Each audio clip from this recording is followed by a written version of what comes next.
솔라나가 지난 한 달 만에 약 50% 이상의 상승을 가져왔는데 이번 상승으로 인해 솔라나는 시가총액 3위에 올라섰습니다. 이러한 솔라나의 가격 상승 배경에는 크게 3가지 이유가 있다고 분석됐습니다.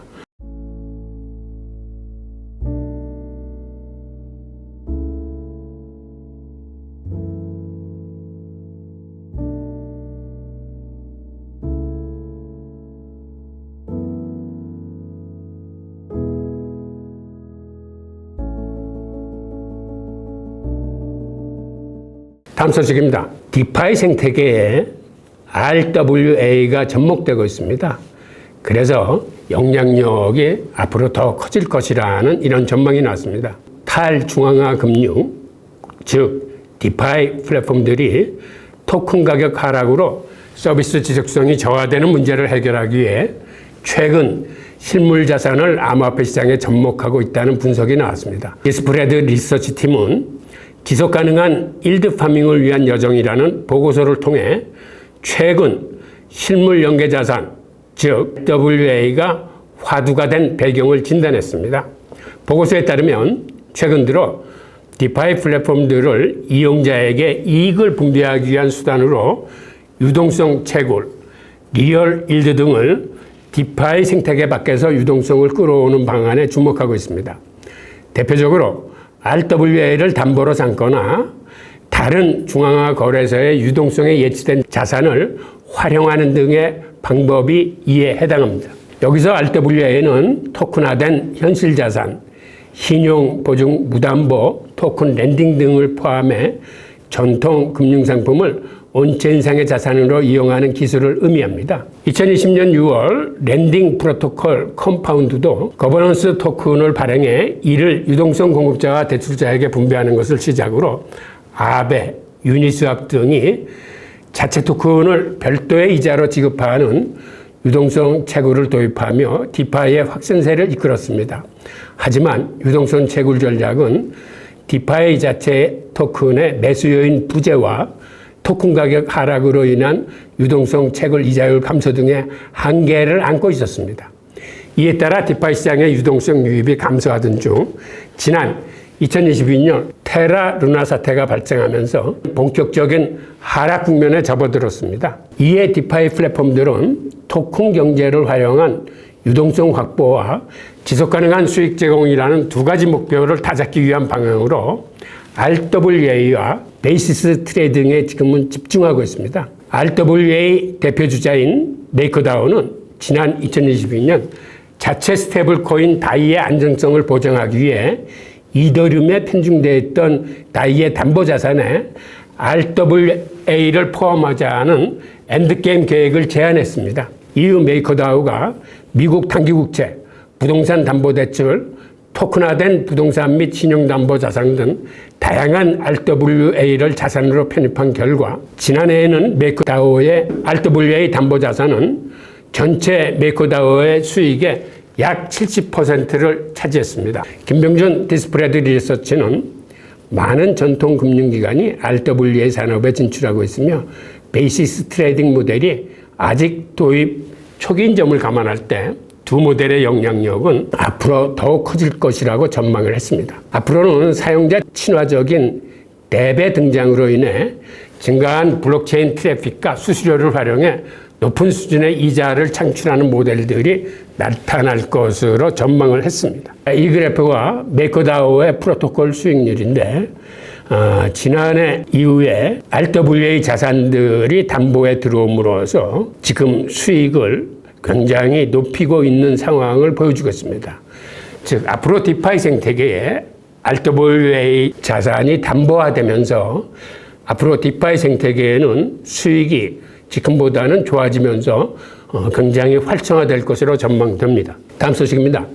미국 민주당은 SEC 위원장의 교체를 요구하며 암호화폐 정책 전환을 촉구했습니다. 민주당 의원들이 민주당 전국위원회 위원장에게 서한을 제출하며 암호화폐 정책 전환과 미국 증권의 위원장의 교체를 요구했습니다. 의원들은 암호화폐 혁신에 대한 부정적인 태도로 인해 국민들이 민주당이 이러한 암호화폐 자산에 대한 부정적 입장을 갖고 있다고 생각한다며 이러한 인식을 바꿔야 한다라고 주장했습니다.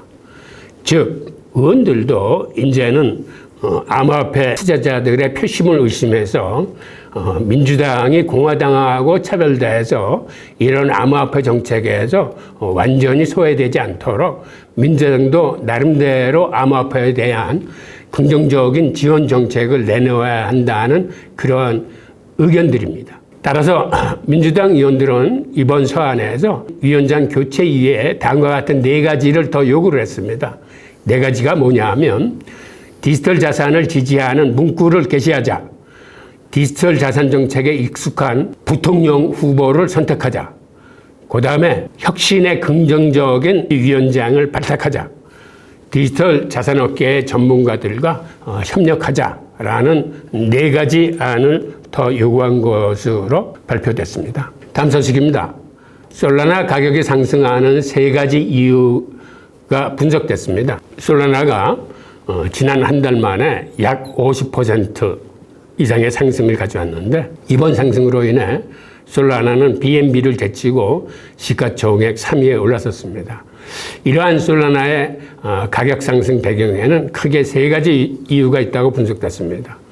첫째, 증가하는 TVL과 네트워크 활동입니다. 지난 7일 동안 솔라나의 디파이 네트워크에 예치된 총 가치는 7.3%가 증가해 56억 6,500만 달러에 달했습니다. 두 번째는 리스테이킹 기술의 도입입니다. 솔라나 생태계의 솔레이어는 솔라나 리스테이킹의 대표적인 프로젝트로 이더리움에서 처음 도입된 아이겐 레이어의 개념을 발전시킨 것입니다. 리스테이킹은 분산된 어플리케이션의 보안성을 높이는 중요한 기술입니다. 세 번째는 여러분들도 잘 알다시피 솔라나 생태계의 민코인과 디핀 프로젝트의 부상입니다. 다음 소식입니다. 비트코인 법안이 미 상원의 은행위원회에 회부됐습니다. 즉, 비트코인을 미국의 전략적 보유자산으로 규정하자는 이런 내용의 법안입니다. 비트코인을 리저브로 비축하는 비트코인 법안이 미국 상원의 은행위원회에 상정됐습니다. 법률안은 비트코인을 전략적 보유자산으로 규정하고 연방정부가 투명하게 이를 보관토록 하고 있습니다. 이에 따르면 재무부 장관은 5년 동안 연간 최대 20만 개의 비트코인을 축적해서 총 100만 개 비트코인을 목표로 하는 비트코인 구매 프로그램을 만들도록 하고 있습니다. 그리고 미국 정부가 구입한 비트코인은 최소 20년 동안 판매하지 않고 보유토록 한다는 그런 개념입니다. 다음 소식입니다. 경기 침체가 비트코인 가격에 긍정적인 이유를 디크립토가 분석했습니다. 경기 침체가 예상되는 가운데 경기 침체가 다양한 경로로 비트코인 가격에 긍정적으로 작용할 것이라고 분석했습니다. 디크립토는 고용지표가 부진하게 나타나면서 분석가들은 연방준비제도가 금리를 빠르게 인하할 것으로 기대하고 있다고 설명하면서 이는 비트코인 가격에 긍정적인 영향을 미칠 수 있다고 분석했습니다. 미국 경제가 빠르게 침체로 접어들고 있다는 뉴스는 처음에는 암호화폐 가격의 하락을 동반하겠지만 분석가들은 장기적으로 약한 달러가 비트코인한테는 이익을 줄 수 있다고 분석했습니다. 사실 유동성은 곧 증가할 수 있다는 이야기입니다. 7월에 부진한 일자리 수치로 인해 시장은 연준이 9월에 정책금리를 0.5% 인하할 것이라고 확신하고 있으며 이는 초기 예상했던 0.25%의 2배 수준입니다. 이에 따라 미국의 달러 인덱스 지수는 금요일에 1.1% 하락하여 달러가 다른 통화 대비 약세로 지금 돌아서고 있습니다. 미국 노동통계국에 따르면 7월 실업률은 6월에 4.1%에서 4.3%로 높아졌습니다. 그리고 비농업 부분 고용은 11만 4천 개의 증가에 그쳐 계속 고용시장이 안 좋아지고 있는 모습을 나타내고 있는데 이는 로이터가 예상한 17만 5천 개의 예측에 비해서 크게 밑돈 수치입니다. 일부 시장 분석가들은 미국에서 경기 침체가 마침내 현실화됐다고 선언했습니다. 피터 시프는 경기 침체가 도래했다. 곧 인플레이션이 급등할 것이다. 라고 트윗을 하면서 역사상 가장 약한 노동시장 중에 하나라고 덧붙였습니다. 이날 나스닥은 2.4% 하락하고 S&P 500과 다우지수도 각각 1.8%와 1.5% 하락했습니다. 경기 침체는 일반적으로 주식에 불리하게 작용하지만 비트코인은 처음에는 주식시장과 같이 동행해서 이런 하락세를 면치 못하겠지만 시간이 흐르면 주식시장과는 디커플링이 되면서 주식시장과는 흐름을 달리할 수 있습니다. 플렉시비티 리서치 공동 창업자 월 클레멘트는 이런 환경은 비트코인이 주식과의 연관성을 끊을 수 있는 조건을 만들 수 있다라고 말했습니다.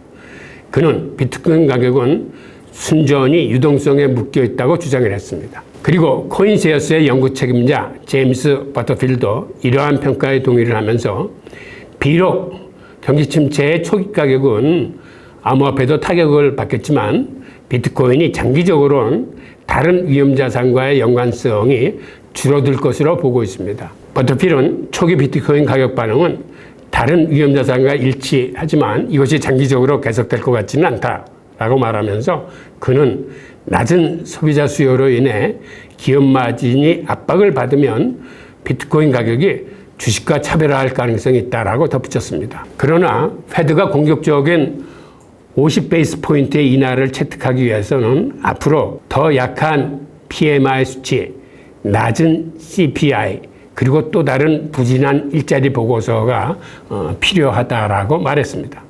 그리고 그는 연준이 통화정책을 완화하면 비트코인과 금과 같은 고정 공급 자산에 유리하게 작용할 것이라고 결론 지었습니다. 다음 소식입니다. 모건 스탠리는 재무 상담 시 비트코인 ETF 판매를 허용했습니다.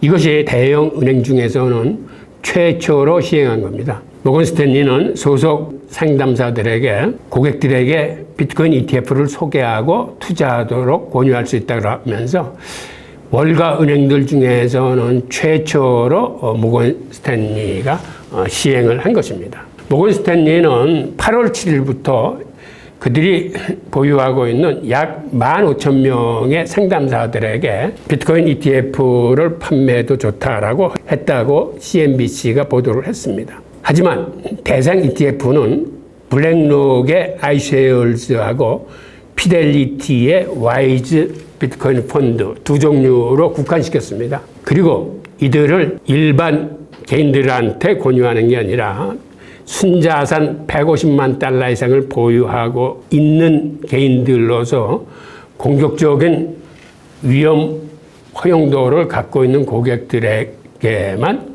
권유할 수 있다라고 한정 지었습니다. 하지만 은퇴 계좌에는 이러한 조항이 해당되지 않기 때문에 은퇴 계좌를 갖고 있는 미국 국민들이 주식 투자자의 54%나 되기 때문에 은퇴 계좌를 갖고 있는 개인들한테는 비트코인 ETF가 권유될 수 있어서 이 부분의 효과가 기대되고 있습니다. 하지만 다른 큰 은행들, 골드만삭스나 JP모건이나 뱅크 오브 아메리카, 웰스파고 등의 주요 은행들은 여전히 자사의 상담사들에게 비트코인 ETF를 고객에게 권유하는 것을 허용하지 않고 있습니다.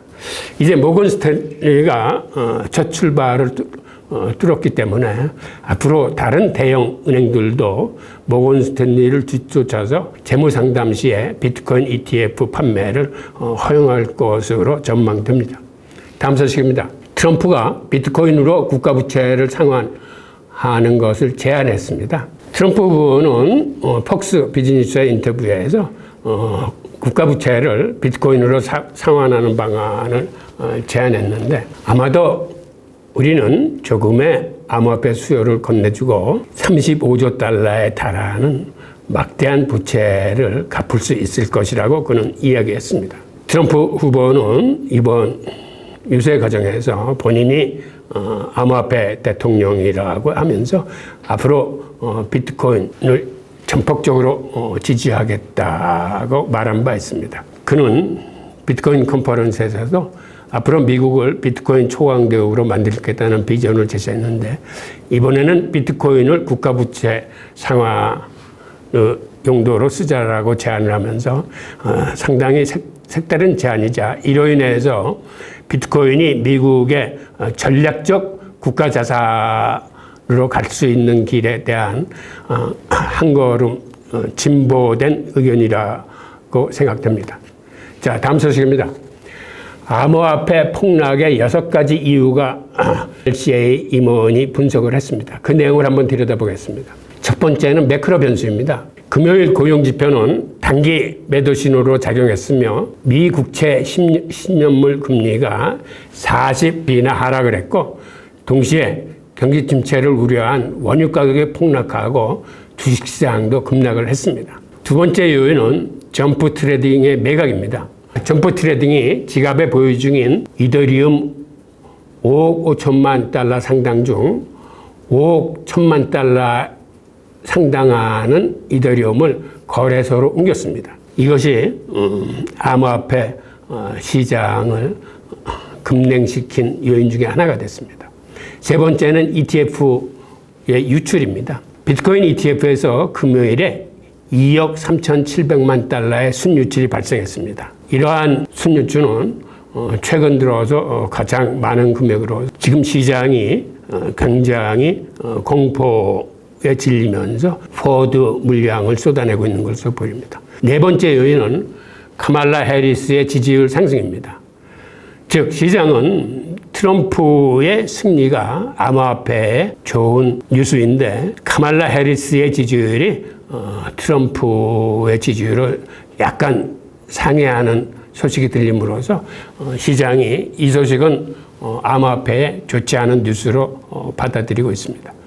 다섯 번째 요인은 중동 지역의 긴장 고조입니다. 중동 지역의 지정학적 위기가 고조되고 있으며 5차 중동전쟁이 발발하지 않겠느냐는 우려가 시장을 강하게 짓누르고 있습니다.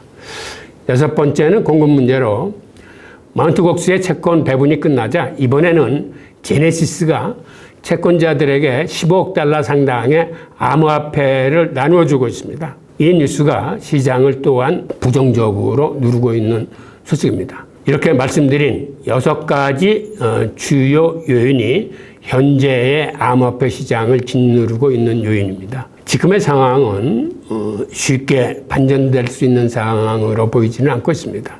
그래서 지금 이렇게 6가지 요인들이 앞으로 어떤 식의 변화를 가져오는지 우리 다 같이 주목해서 보면서 조금은 힘든 시기지만 이 힘든 시기를 오히려 잘 활용해서 적립식 장기 투자하시는 분들은 지금 이렇게 바이 더 딥 상황에서 같은 금액으로 사면은 더 많은 물량을 살 수 있고 매입 매도를 고민하시는 분들은 시장 상황을 잘 보셔가지고 여러분의 매입 시기와 매도 시기를 잘 선택하시기 바랍니다. 자, 오늘의 뉴스는 여기까지입니다. 감사합니다.